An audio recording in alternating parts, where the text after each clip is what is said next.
21 oktyabr 2025-ci ildə, yəni təxminən 65 gün əvvəl, Atlantik okeanında bir fırtına formalaşdı. Bu fırtınaya Melissa adı verildi.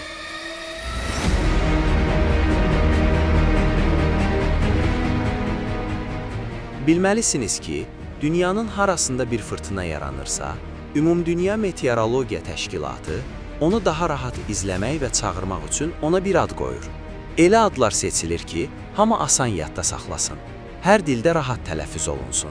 Bu fırtınanın adı da Melissa oldu. Melissa formalaşan kimi istiqamətini Baham adalarına tərəf çevirir. İrəlilədikcə get-gedə daha da böyüyür. Yəni gücü artmağa başlayır. Atlantik okeanındakı fırtınalar adətən ekvator xəttinə yaxın, Qərbi Afrikanın sahillərində yaranır. Melissa da məhz bu cür yarandı və sonra Meksika körfəzinə doğru hərəkət etdi. Günlər keçir, irəliləyir və 4-cü günə çatırıq, yəni 25 oktyabr.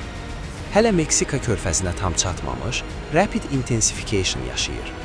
Bu ifadə Azərbaycancaya sürətli güclənmə kimi tərcümə olunur. Sadə dildə desək, bir anda gücü bir neçə dəfə artır.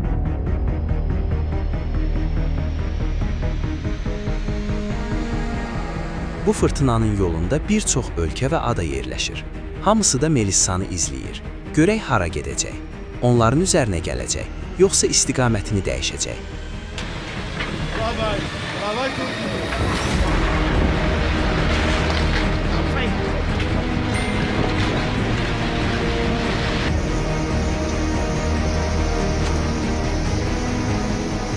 Proqnozlar göstərirdi ki, Baham adalarına doğru gedəcək. Yəni əsasən Baham adaları və Floridanın şərqi ciddi şəkildə hazırlaşmışdı. Hamı deyilirdi ki, fırtına bura gəlir. Amma Melissa sürətli güclənmə yaşayanda qəfil istiqamətini də dəyişir. Sanki sükançı birdən-birə sükanı sola çevirir. Şimala yox, qərbə doğru gedir. Bəs hara? Yamaykaya.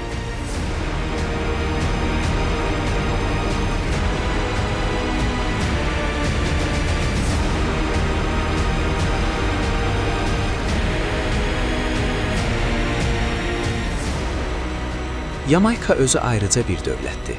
Saatda 295 km sürətlə əsən küləklər adanı silkələməyə başlayır. Demək olar ki, tarixdəki ən güclü fırtınalardan biri Yamaykaya daxil olur və hər şeyi alt-üst edir. Bəlkə inanmayasınız, amma mütəxəssislər hesablayıblar ki, Melissa tarixdə 3-cü ən güclü tropik fırtınadır.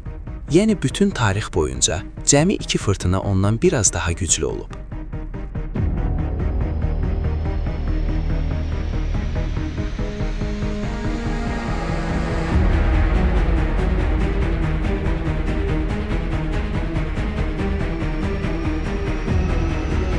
Bilirsiniz ki, fırtınalar quruya çıxanda adətən zəifləyir, gücləri tədricən azalır və sonda dayanır.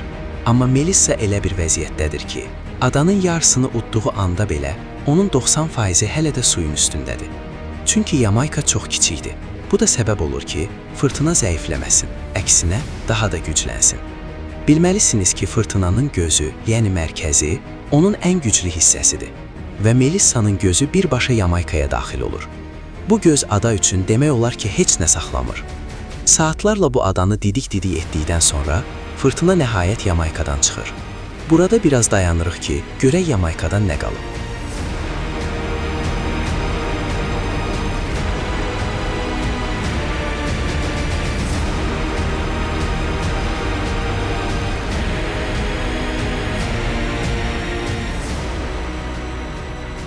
Bunları kim bərpa edəcək? Yamayka zəngin ölkə də deyil.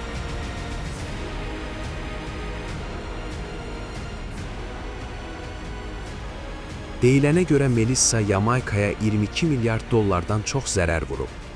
Bu rəqəm ölkənin ümumi daxili məhsulundan da çoxdur. Yəni Yamaykanın yenidən ayağa qalxması illər çəkəcək. O da ancaq başqa ölkələr köməyə gəlsə.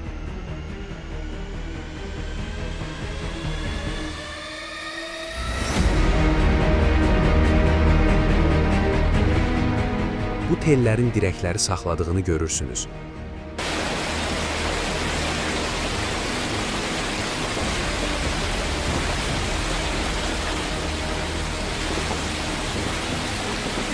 Bilməlisiniz ki, belə fırtınalar zəlzələ kimi deyil.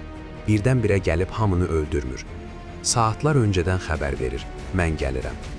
Ona görə də insanlar müəyyən qədər hazır olur. Sığınacaqlara gedirlər, təhlükəsiz yerlərə çəkilirlər. Rəsmi statistikaya görə indiyə qədər 44 nəfər həlak olub, 10 nəfər isə itkin düşüb. Amma qeyri-rəsmi məlumatlar yüzlərlə insanın öldüyünü deyir. Doğrudur, bu qədər güclü fırtına üçün ölənlərin sayı az görünür. Amma təsəvvür edin, adanın əhalisinin 90% evsiz qalıb. Evlərin hamısı dağılıb. Bəli, evlərin çoxu sadə dəmir tin konstruksiyalı idi, amma içində insanlar yaşayırdı.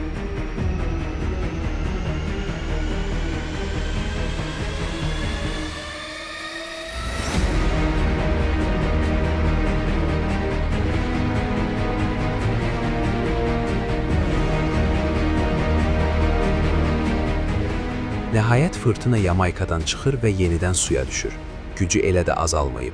Eyni güclə Kubaya doğru hərəkət edir. Kuba kasıb ölkədir. Nə düzgün infrastrukturu var, nə pulu, nə də hazırlığı. Dəhşətli Melissa Kubaya daxil olur. Kuba kommunist ölkədir və çox ciddi senzura var. Ona görə də çox xəbər yayılmayıb. Amma yayılan az sayda videodan da görünür ki, Kubada ağır zərər görüb. Ölənlərin sayı və maddi zərərin həcmi açıqlanmayıb.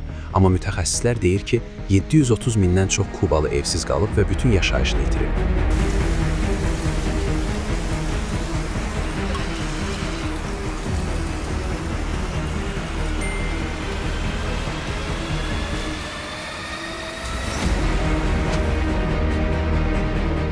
Qeyd edək ki, Melissa təkcə bu iki ölkəyə zərər vurmayıb. Fırtınanın kənar təsirləri Haitiyə də ciddi ziyan vurub. Onlarla insan həlak olub, minlərlə insan evsiz qalıb. Melissa bu adalardan çıxır, Baham adalarının yanından keçib şimala doğru hərəkət edir. Yəni Floridanın şərqi, hansı ki ciddi şəkildə hazırlaşmışdı, bu fırtınadan demək olar ki, zərər görmür.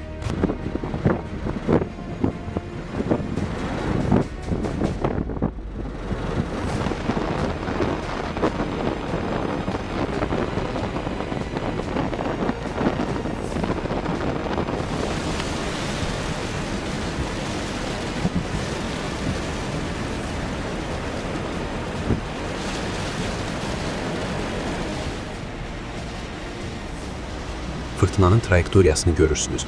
Bermuda adasının yanından keçməsi gözlənilir. Amma artıq gücü o qədər qalmayıb ki, Bermudaya ciddi zərər vursun. Nə qədər şimala gedirsə bir o qədər zəifləyir və sonda dayanır. Yəni fırtına bitir.